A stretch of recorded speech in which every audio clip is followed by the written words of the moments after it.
Assalamualaikum, selamat datang ke channel aku. Nama aku adalah Umaira. Dan kalau korang cari channel yang menceritakan tentang kisah-kisah jenayah, true crime scene, korang berada di channel yang betul sebab aku akan lebih fokus kepada cerita-cerita jenayah yang berlaku luar daripada Malaysia. Aku akan pilih daripada luar negara lah sebab bagi aku ada banyak sangat kes yang menarik yang terjadi yang aku boleh share dengan korang. So, enjoy the video. Untuk kes jenayah yang pertama yang aku nak share dengan korang, kes ni terjadi di negara Canada. And basically kes ni dia kes yang paling lama untuk diselesaikan.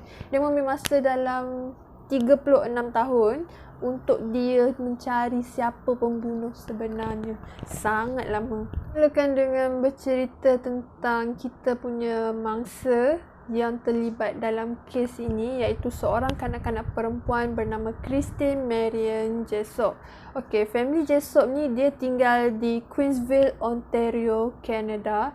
And Christine ni dia cuma dapat hidup selama 9 tahun sahaja, iaitu pada 3 Oktober 1984 Christine telah diculik, dirogol dan dibunuh. Reason macam mana Christine dia boleh diculik sebab Christine telah ditinggalkan seorang diri di rumah oleh ibu dengan abang Christine. Sebab ibu dengan abang Christine ni diorang plan untuk melawat ayah diorang dekat pusat tahanan. Aku tak tahu kenapa ayah dia boleh ditahan, tapi diorang plan nak melawat lah hari tu. Mak Christine decide untuk tak bawa Christine sebab dia rasa Christine ni masih kecil lagi. Masa tu dia baru umur 9 tahun, masih budak. So dia pun tinggalkan Christine di rumah. As a nature of a child, diorang takkan duduk diam kan, budak-budak ni kan. So, Christine plan untuk pergi ke rumah kawan dia. Tapi sebelum dia pergi ke rumah kawan dia, dia singgah dulu dekat macam, kalau kita orang sini panggil kedai runcit lah untuk beli jajan kan. So, Christine ni dia singgah kedai tu untuk beli lollipop.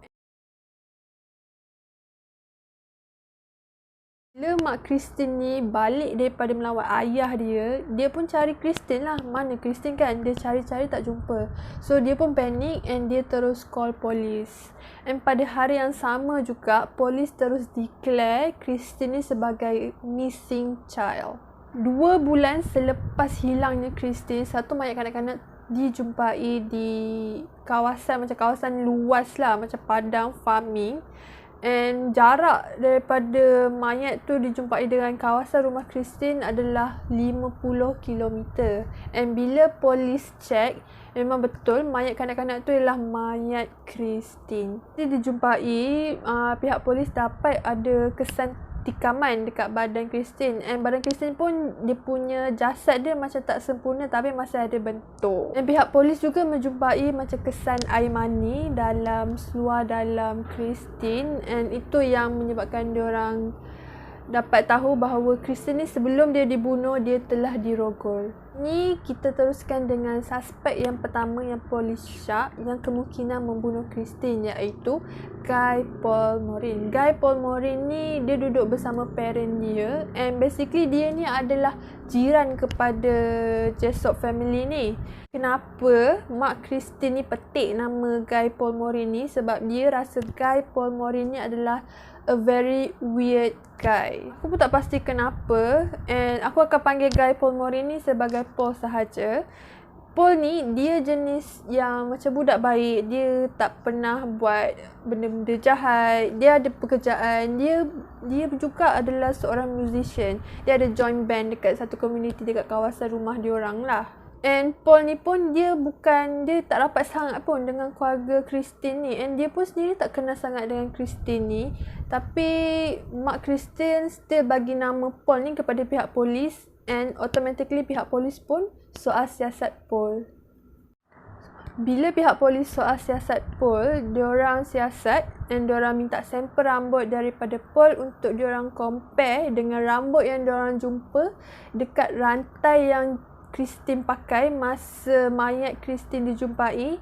And diorang test rambut Paul tu dekat lab. Polis diorang minta bantuan forensic specialist untuk run the test, nak compare sama ada rambut Paul ni sama ke tak dengan rambut yang diorang jumpa.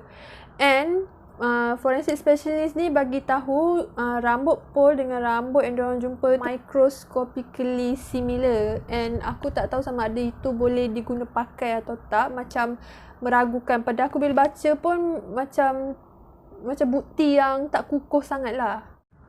Paul mengaku tidak bersalah sebab dia mengatakan bahawa dia tidak bunuh Christine langsung. Paul telah dibicarakan selama 2 kali, iaitu pada perbicaraan yang pertama berlangsung setahun selepas mayat Christine dijumpai, iaitu pada tahun 1986, dan perbicaraan kedua berlangsung pada tahun 1990. Pada ketika perbicaraan pertama dilakukan, terdapat sedikit isu masa perbicaraan tu, and aku tak boleh nak cerita detail sebab aku pun tak faham sangat, tapi diorang state as misconduct, and perbicaraan tu pun ditangguhkan. Untuk perbicaraan kedua yang pada tahun 1990 dilangsungkan pun mengambil masa juga, and mahkamah untuk macam turunkan hukuman pada Paul, diorang mengambil masa 2 tahun, iaitu pada tahun 1992 barulah Paul dijatuhkan hukuman second degree murder. Selepas je hukuman telah dijatuhkan terhadap Paul, ada satu organisasi telah ditubuhkan, iaitu dipanggil Justice for Guy Paul Morin.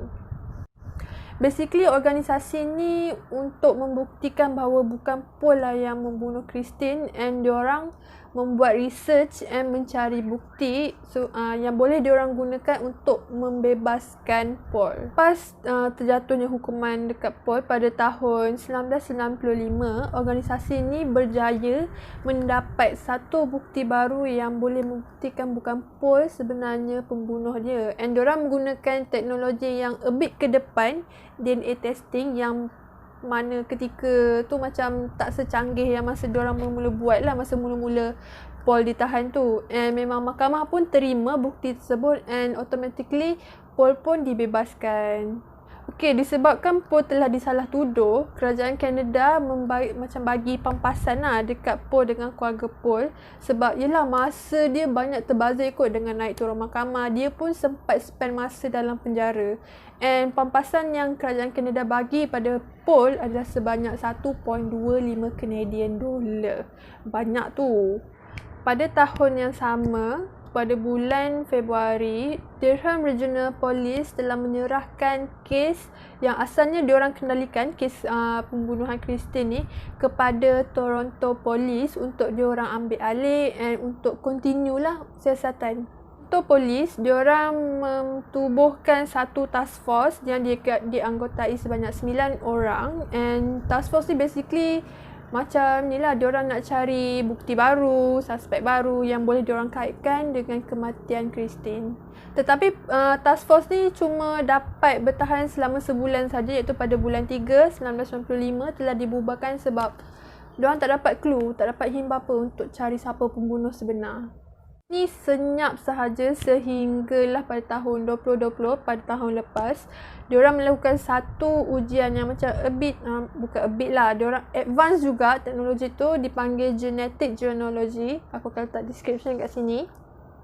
Basically apa yang teknologi ni dibuat, dia menggunakan DNA relative, and diorang akan try matchkan dengan DNA asal yang diorang jumpa dekat mayat Christine sebelum ni, and diorang try nak cari the closest match yang diorang boleh jumpa, and diorang jumpa. Diorang rasa okay, ni probably pembunuh sebenar yang bunuh Christine pada tahun 1984, and orang tu adalah Calvin Hoover. Dia juga duduk di Queensville, Ontario, Canada, and dia juga merupakan kenalan kepada keluarga si Jessop ni. So basically diorang memang kenal siapa pembunuh ni, kawan diorang sendiri. Calvin Hoover ni pada ketika dia melakukan jenayah ni, dia baru je berumur 28 tahun, and aku terfikir tergamaknya dia buat pada seorang kanak-kanak macam tu kan. Dah lah dia buat benda yang tak baik, lepas tu dia pergi bunuh pula si Christine tu. Aku sedih gila bila aku baca. Tapi diorang tak dapat nak jatuhkan hukuman kepada Calvin Hoover sebab Calvin Hoover telah mati pada tahun 2015 disebabkan oleh bunuh diri. And anak dia sendiri, anak Calvin Hoover, yang menjumpai Calvin Hoover dalam keadaan tergantung di rumah dia. even though tak dapat justice for Christine, tapi at least pada keluarga si Jessop, diorang dapat jawapan yang diorang tunggu-tunggu, iaitu diorang just nak tahu siapa yang bunuh anak kesayangan diorang. And akhirnya bila dapat tahu, diorang pun boleh macam teruskan hidup dengan tenang lah kan. Tak adalah macam tertanya-tanya. Okay, aku rasa sampai situ je perkongsian aku untuk kes Christine Jessop ni. Aku tak tahu kalau korang enjoy atau tak, but hopefully you guys enjoy. And untuk the next case, kalau korang ada rasa case yang menarik untuk aku kongsikan, korang boleh share di komen and aku akan try buat research and try share dengan korang. So thank you so much for watching. Please subscribe if you do like this video, and yeah, bye bye. Thank you.